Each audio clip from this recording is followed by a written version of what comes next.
There's a piece of advice you'll find in virtually every book, course, conversation about creative writing, and that is, know your ending before you start. Have the destination locked in and work backwards from there. It's not terrible advice, but it's touted so much that it's kind of considered the universal template. I would argue that it's just incomplete.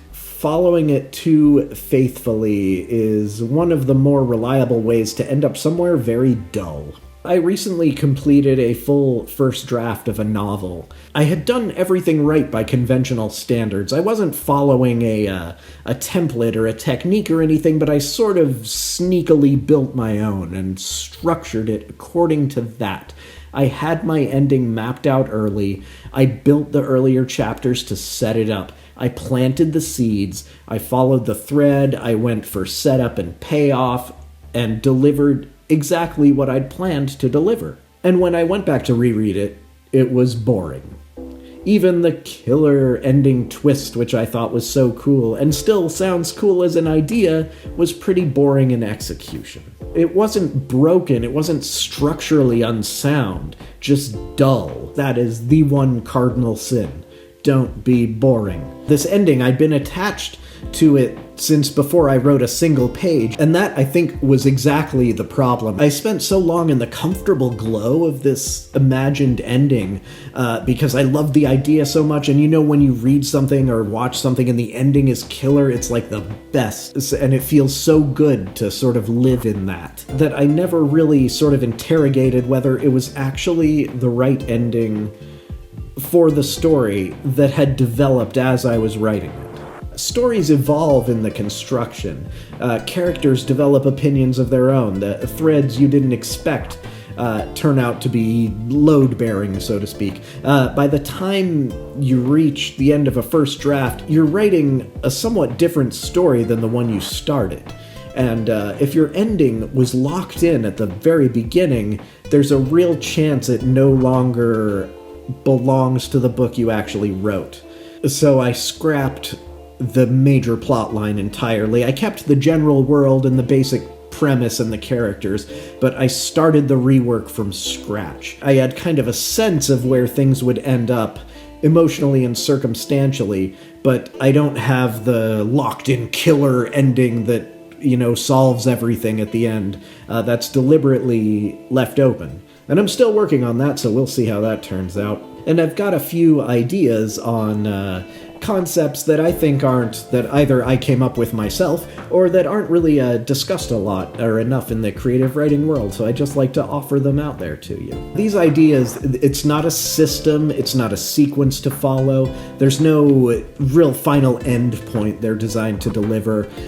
You don't even necessarily have to write anything to follow these. They can sort of churn in the back of your mind. They're jumping off points, invitations to stay loose long enough for the story to find itself. This first one I call the minus technique. This comes obviously from subtracting something. So genres are built on tropes, horror, mystery, romance, all that. Familiar ingredients that attract readers who liked similar things before. The minus technique, as you may have probably figured out by now, has you subtracting things. But there's a specific way to go about it, so it takes the ingredients that you consider most essential to the story, like strip them down to the absolute non-negotiables, these have to be there, and then remove one more, preferably the biggest one. And I got some examples coming up for you. What really got me thinking about this was the webcomic Garfield minus Garfield. It takes the original Garfield strips and just takes Garfield out of them. It leaves John Arbuckle alone, talking to himself and having disastrous interactions with inanimate objects. A single Garfield minus Garfield strip is funnier than pretty much the entire Garfield canon. The absence of the main character turned out to be the most interesting thing that could have happened to that strip.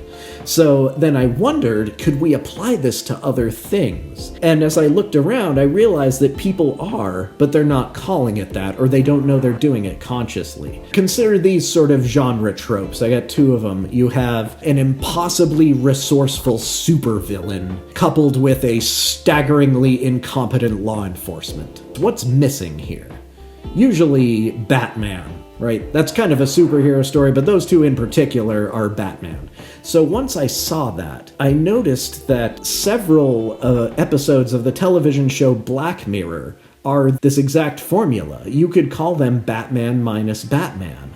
The pilot episode with the Prime Minister and the pig, where this artist is just kidnaps a royal figure. The military is all over. They make some staggeringly stupid decisions in that. The episode Shut Up and Dance, where this anonymous hacker sort of blackmails regular citizens into committing insane criminal acts for entertainment. The episode, there's a guy, he just has a laptop and a backpack, he hikes around and he controls a global swarm of nanobot killer bees. All of those feature an unstoppable villain, a helpless institution, and absolutely no one coming to save the day. It's a Batman story without Batman. There's kind of an ending built into that structure, whereas the bad guy, the resourceful supervillain, is always going to win over an incompetent law enforcement. And so that's why a lot of those episodes are so unsettling and what makes it so original. Taking out the superhero from the superhero story reveals that the superhero is often the weakest part of that story. So look at the stories you love consuming and ask what would happen if you removed the element that you assumed was most essential. The answer might surprise you. This next one comes from Stephen King, and he calls it situational writing. And the premise is pretty simple. You just create enough story threads that you never run out of things to write about. That's it. You start a scene. When it starts to slow, you jump to something else, like a different character, a location, a new thread with no obvious connection to the original. When that slows, you jump to something else new. You keep doing this until you find yourself naturally returning to the threads that interest you the most, and that's your story. What you're doing through this is tricking yourself into writing the story that actually wanted to be told, instead of the one your ego probably cooked up in the beginning to make yourself feel proud. This is the story that your conscious mind couldn't figure out because it's too busy asking the required questions. What happens next? What's logical? What do the tropes demand? What does the audience want? What would a publisher like? Is this too much like that? If you don't know what happens next in a scene, situational writing says that's not a problem to solve, it's a signal to start a new scene, and it can be completely unrelated to the last. In fact, that's probably better to just start fresh. The threads you abandoned aren't wasted, because when you come back, you could find they could either become B stories or comic relief, a minor character you like that never came back, you could fold them into a larger arc. They could even be totally deleted scenes that still clarified something for you, even if they don't appear in the final draft. The point is that by allowing your entire story world into the process, and without trying to force your ego and shape onto it, what is and isn't the actual story will become apparent on its own. The third technique I call, what are they hiding? And this is another one I sort of came up with. I'm sure lots of people sort of kind of do this on their own anyway.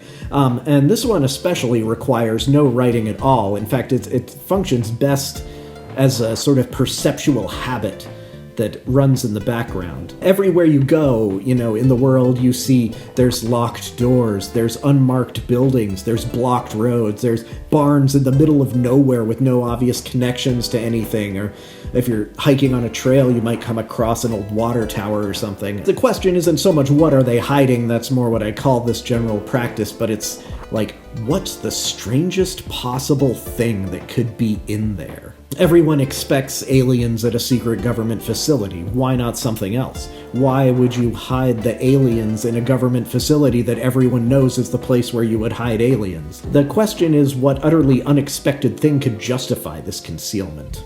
An underground dragon civilization beneath a government black site, or a multi-story building buried inside an alpine mountain so well concealed that mountaineering groups camp nearby without knowing it's there. What if someone from a mountaineering disaster stumbled into me as I was entering through the secret door? Like, would I let them in? Am I senior enough to make that call? Do I sneak them around the back and help them, or do I just disappear and pretend that and let them write it off as a hallucination or something? None of that requires you to know how it ends. It just requires you to ask the question.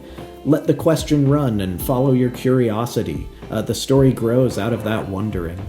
So what these three have in common, and what separates them from the sort of know your ending first school of thought, is that they all work by staying deliberately open. They generate material without committing to a destination. They keep you curious about your own story for long enough that the story can tell you what it needs to be. The advice to lock in your ending early isn't wrong exactly. There are circumstances where it's exactly right. Pretty much everything on my channel is for the solo creator. I'm not a screenwriter employed by a studio. I'm not a ghostwriter hired by a publishing company.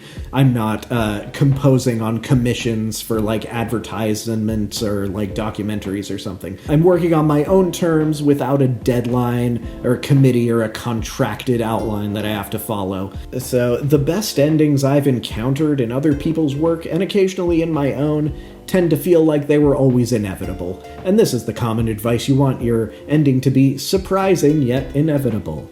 We want to feel like the story couldn't have ended any other way. And unless you are working on a series with a contract or publisher or from some big company, none of the best endings are planned from the beginning. They are found.